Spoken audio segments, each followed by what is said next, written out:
Art surrounds us and is prevalent throughout every aspect of our life, from something as mundane as the graffiti you see when you walk down the street to priceless pieces of art you see hanging in museums. And every piece of art you see creates, whether it's intentional or subconscious, an emotional response relative to the context of the piece and the viewer. During the 19th century, the idea of art for art's sake came about and was reflective of aestheticism, which Julia Rothenberg writes in the Encyclopedia of Consumer Culture is an artistic philosophy that focuses on beauty and non-useful objects. Essentially, it is saying that the purpose of art is to simply be viewed and has no greater meaning than its own beauty. While art can be quite beautiful to look at, I reject the notion that the purpose of art is to just look at it. Instead, I believe that no matter the intention of the creator, art in its various forms functions as a way to influence society's thinking, creating a dialogue between the context of the piece and the viewer's personal opinions. One piece that I'd like to discuss is The Picture of Dorian Gray by Oscar Wilde. The Picture of Dorian Gray is a novel which, on the surface, is about a beautiful young man named Dorian Gray who has a portrait painted of him. As Dorian ages and becomes more morally corrupt, the painting shows the taint of time and sin while Dorian himself stays attractive.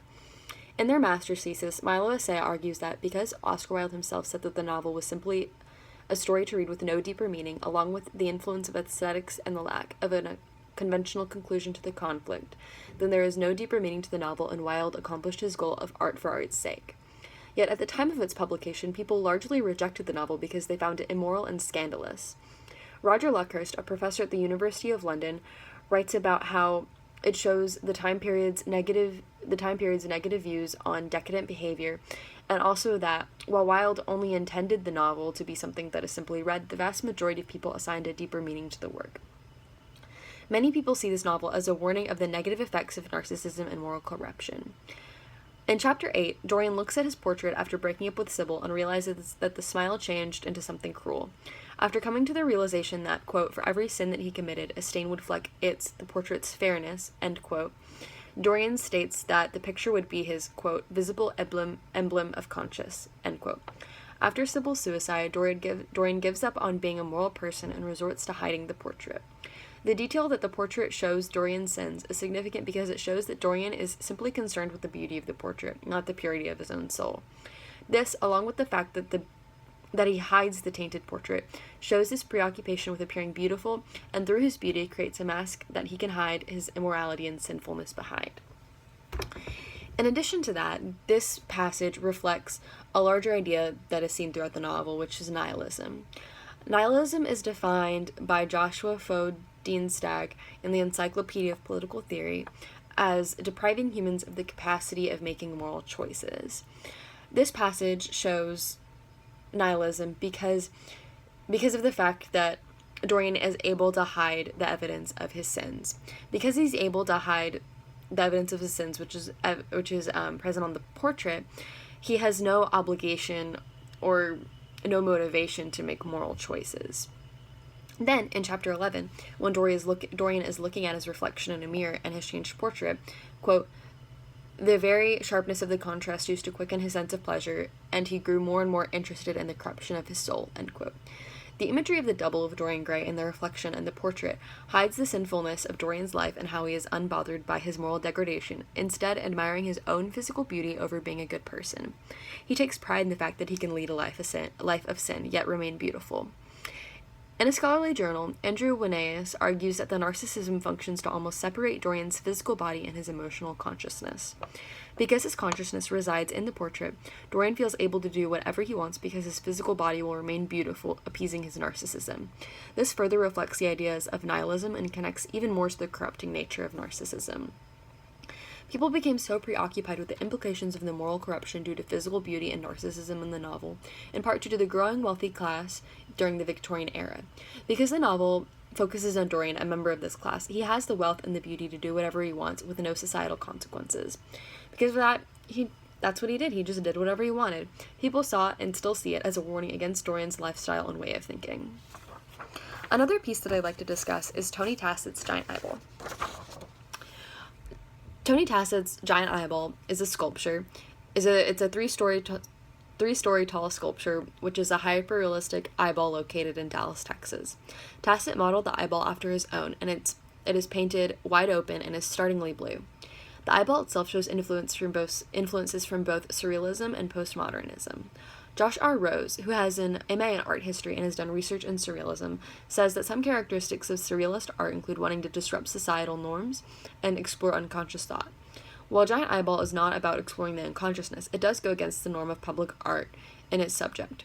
Furthermore, it exhibits postmodern elements in that it rejects a larger narrative, which Dr. Peter A. McCourt, who does research in the beginning of postmodernism, identifies as a major characteristic of the movement. This rejection of a larger narrative is shown during an interview conducted by Rachel Small for Interview magazine, in which Tony Tassett claimed that people falsely see a deeper meaning in the eyeball. He says that he created it to just be an eyeball and that he wanted to create something familiar to people. However, despite his original intent, Giant Eyeball is much more than simply a big eye in Dallas. The large scale of the eyeball is significant because it draws the viewer's gaze upwards, which serves to emphasize the size of the eyeball. The large size itself is an indication of the importance of the sculpture. Furthermore, it almost gives life to the city and creates an uncanny sense that the viewer is being watched by something supposedly lifeless.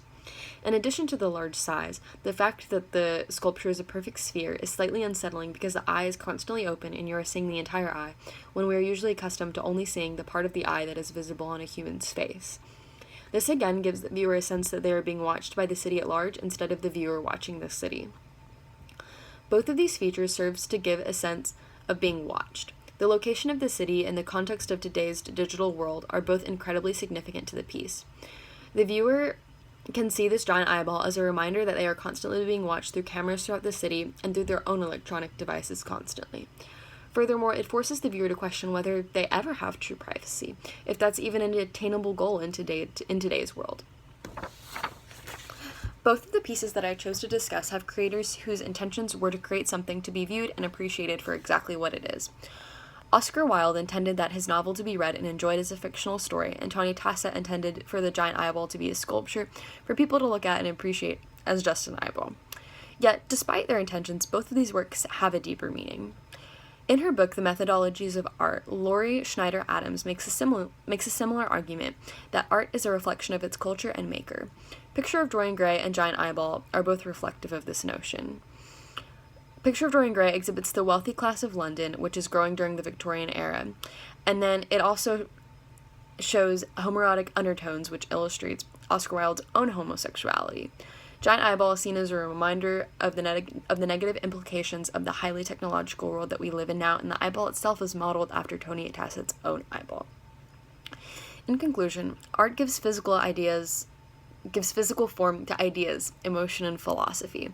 All of these formless thoughts that are seemingly incomprehensible at times are made sense in art, both from a large societal perspective down to an individual's emotions. It both elicits responses in the way that Dorian Gray caused people to feel negatively about the corrupting force of narcissism, and the way Giant Eyeball caused people to feel uneasy about being watched, and it's reflective of the culture and of people's personal views.